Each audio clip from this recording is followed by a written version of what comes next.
국회의원을 뽑는 4.13 총선거가 꼭 50일 앞으로 다가왔습니다. 이번 선거에선 처음으로 여야가 모두 공천 과정에 여론조사를 활용하고 있습니다. 새누리당은 당원과 일반 국민에 대한 여론조사를 3대 7로 반영하는 기본안을 토대로 경선을 준비하고 있습니다. 더불어민주당도 평가점수 하위 의원들을 탈락시키는 이른바 컷오프의 여론조사 결과를 반영하고 있습니다. 이런 가운데 후보자 측의 요구대로 여론조사를 조작한 혐의로 한 여론조사 업체가 선관위의 조사를 받고 있습니다. 여론조사를 이용한 공천에 대해서 우려의 목소리가 나오고 있습니다. 먼저 이승철 기자가 단독으로 보도합니다. 이번 총선에 나선 예비 후보자가 지역구의 지인들에게 보낸 메시지입니다. 곧 여론조사가 실시될 것이라고 알려줍니다. 여론조사 기관에 전화를 놓치지 않도록 미리 예고를 해주는 겁니다. 해당 여론조사 기관은 여론조사는 강력한 홍보수단이라며 목적을 이룰 수 있도록 도와줄 수 있다고 말합니다. 목적하는 바는 다 이루어질 수 있도록 해드릴 테니까 사람들한테 홍보하기 좋잖아요. 이 선거의 최고 강력한 게 여론조사입니다. 후보자의 지지자들이 적극적으로 여론조사에 응하기에 좋은 결과를 이끌어낸 뒤 그 결과를 언론에 홍보한다는 겁니다. 아예 후보자 측에서 제공한 전화번호를 포함시켜 여론조사를 하는 경우도 있습니다. 저희가 확보하고 있는 명부를 저희가 수집한 핸드폰 패널이라고 신고를 해야 되고 일반적으로 가능하고요. 대부분 경선을 대비하시기도 하고. 이 업체가 이번 총선을 앞두고 여론조사를 실시한 것만 50여 건에 달합니다. 선관위가 조사에 착수했습니다. 선관위에서 언제 왔었죠? 설 전이었나?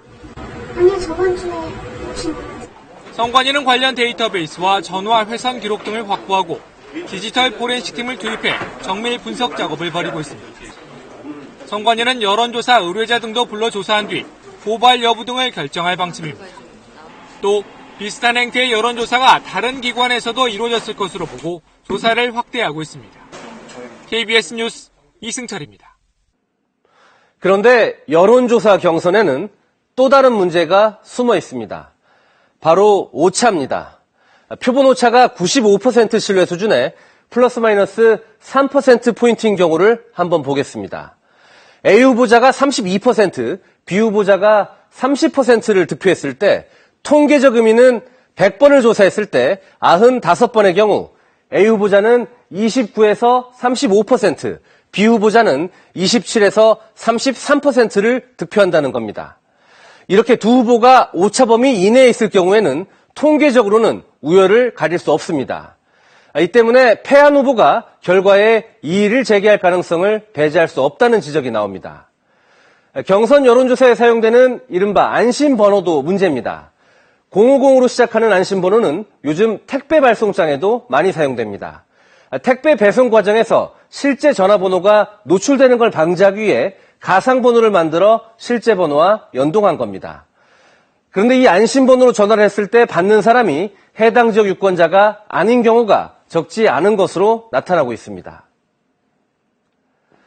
이 때문에 여론조사 경선의 신뢰성에 대한 의문이 제기되고 있습니다. 정성호 기자가 취재했습니다. 4월 총선에 도전장을 내민 한 여성 예비 후보입니다. 길거리 홍보에 주력하다 어제 오후부터 전화기만 붙잡고 있습니다. 당에서 배부한 당원 명부를 활용해 경선에서 최대 30%를 차지하는 당원들의 마음을 붙잡기 위해서입니다. 그러나 열의 7골로 전화를 받지 않고 탈당자 등 이른바 유령 당원까지 섞여 있습니다. 직접 전화를 걸어봤습니다. 지금 가신 전화는 없는 번호입니다. 절번이거나 본인이 당원인 줄 모르는 경우도 있습니다. 당원이신 건 맞으세요? 잘 모르겠습니다. 내가 당신을 지지할게 그렇게까지 가기에는 너무나 먼 과정인 거죠. 현역들에게 완전히 유리한. 여야가 다음 달에 실시할 예정인 휴대전화 안심번호를 이용한 여론조사 경선도 문제입니다. 젊은 층 참여가 늘어 정확성은 높아질 수 있지만 휴대전화 가입지와 현 거주지가 다른 경우도 상당수라 표심 왜곡 가능성이 있다는 겁니다. 주소가 변경된 후에 그 현행화하지 않은 경우에는 조금 부정확한 정보가 제공될 수 있습니다. 최근 경선 접전지의 경우 휴대전화 위장 전입자가 있다는 증언도 나옵니다. 그런 마음들이야 다 있겠죠. 그리고 선거 참모들, 그다음에 컨설팅 회사들 이런 데서 이야기들을 많이 하지. 이 때문에 오차 범위 내에서 간발의 차로 당락이 결정되는 곳에선 공정성 시비나 불복 사태도 우려됩니다. KBS 뉴스 정성호입니다.